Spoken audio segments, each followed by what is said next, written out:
Moja gošća je prva žena pilot helikoptera u istoriji srpske avijacije. Vidjet ćete sada jednu mladu devojku koja se zove Anja Krneta. Anja, hvala ti mnogo što si došla kod nas. Hvala vama na pozivu. Ovako za početak htjela bih da ti poklonim skroman poklon. Ovo je amblem naše eskadrile, veoma značajan za nas pilote i tehničare iz moje eskadrile i jedan šal od 204. vazduhoplovne brigade. Anja, ovo odmah posle emisije ide kod mog sina koji će da bude oduševljen. Mnogo hvala, ovo je stvarno prelepo. Kakav je osjećaj kada znaš za sebe da si prva žena pilot helikoptera u istoriji srpske avijacije? To tako fantastično zvuči. Pa najiskrenije, ja uopšte još uvijek nisam svesna toga.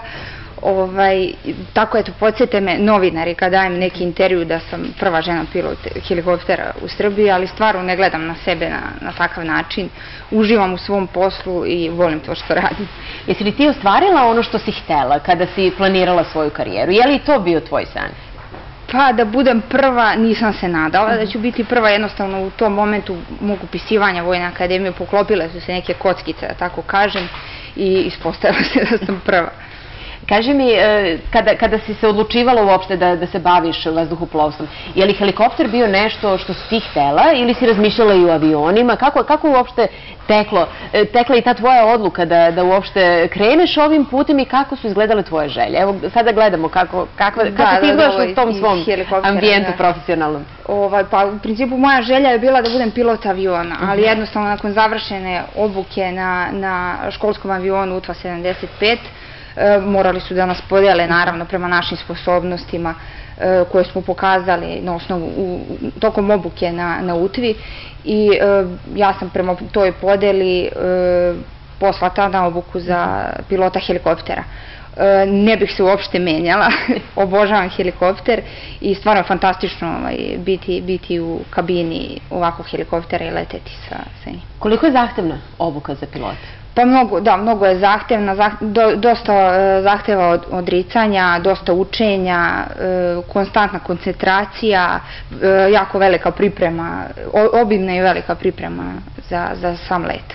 Ti si svoju obuku završila pre 2 godine. Tako je, da. Gde sada radiš? Radim na aerodromu Batajnica u 890. mešovitoj helikopterskoj eskadrili.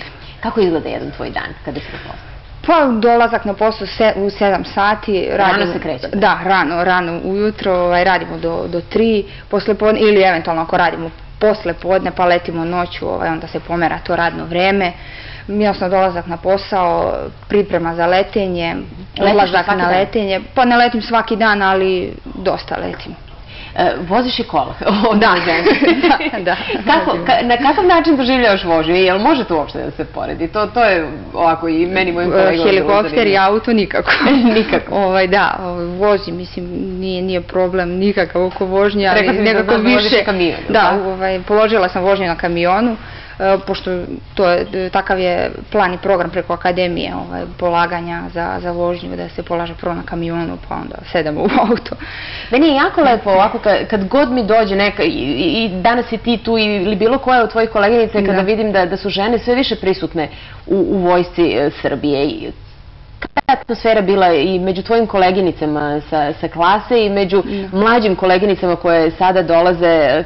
Kako se vi osjećate u vojsci? Pa nama je bilo stvarno u početku, moram priznam, teško jer smo bile prve i niko nije znao kako da se ophodi prvo prema nama, kakav je plan za nas, kako ćemo i dalje, ali to je sad definitivno, svi su uhodani, to je skroz promenjeno u ove 4 godine.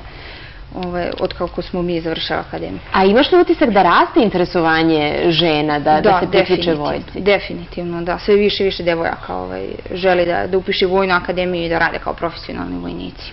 I kao vojnici, a šta je sa željom da postanu piloti? Pa za sada nijedna devojka nije upisala Vojnu akademiju na smeru za pilota osim nas 3. Sad šta je uzrok tome, ja stvarno ne znam, tako da nadam se da će biti još devojka. Ja se isto nadam i nadam se da će biti ovako uspešne kao što si ti. I mi se nadamo isto nas 3. Anja, mnogo hvala na gostovanju i hvala na divnim poklonima. Hvala najlepše.